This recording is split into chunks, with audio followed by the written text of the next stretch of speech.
Khammam Danavaigudem park స్థలం కబ్జాలకు గురవుతుందని అధికారులు రక్షించాలని సిపిఐ నేతలు డిమాండ్ చేశారు. ఈ క్రమంలో పార్క్ స్థలాన్ని బృందం పరిశీలించింది. మున్నేరు ఫిల్టర్ స్టోరేజ్ వరకు ఉన్న స్థలాలను కబ్జా చేసేందుకు ప్రయత్నాలు జరుగుతున్నాయని, అందులో భాగంగా ప్రహారీ గోడలను సైతం నిర్మిస్తున్నట్లు చెప్పారు.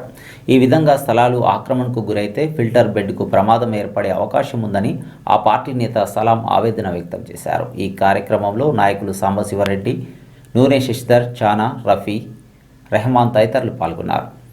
వాటర్ బెడ్స్ ఉన్నాయో అదేవిధంగా ట్యాంక్ ఉందో, స్టోరేజ్ ట్యాంకు, ఇదంతా కూడా చివరికి ఆ మూల వరకు మొత్తం కూడా భూమి కబ్జా అవుతుంది. ఇదంతా తోముతున్నారు.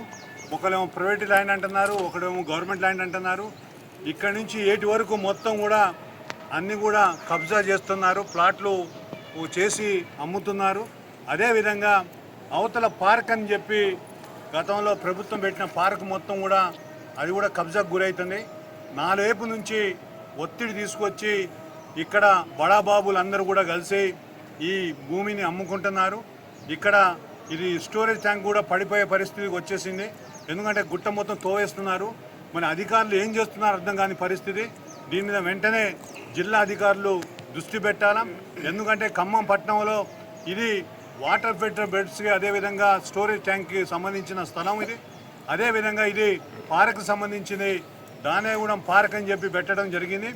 ఇప్పుడు బాజాప్తుగా కబ్జా చేసి ఈ భూమి అమ్ముబడను అని చెప్పి బోర్డులు పెట్టినా సరే అధికారులు నిద్రపోవటం అనేది సరైనది కాదు.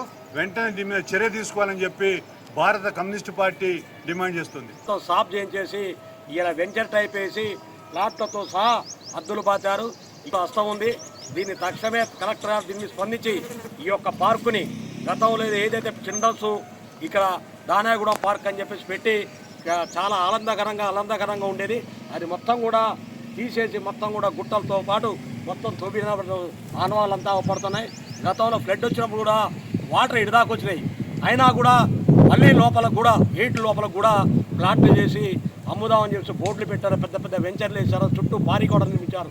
తక్షణమే అధికారులు దీని మీద స్పందించి ఎవరైతే పట్టాదారులు ఉన్నారో, ఎవరే కబ్జాదారులు ఉన్నారో వాళ్ళందరినీ కూడా అరెస్టు చేయాలని చెప్పేసి సిపిఐ పార్టీగా మేము డిమాండ్ చేస్తాను. లేని పక్షంలో పేద ప్రజలందరినీ తీసుకొచ్చేసి ఇక్కడ ఉన్నటువంటి ఏ భూమి అయితే ఉందో ఆ భూమిలో గుడిసెలేపిస్తారు కూడా వెనకాడబోమని చెప్పేసి సిపిఐ పార్టీ హెచ్చరిస్తారు.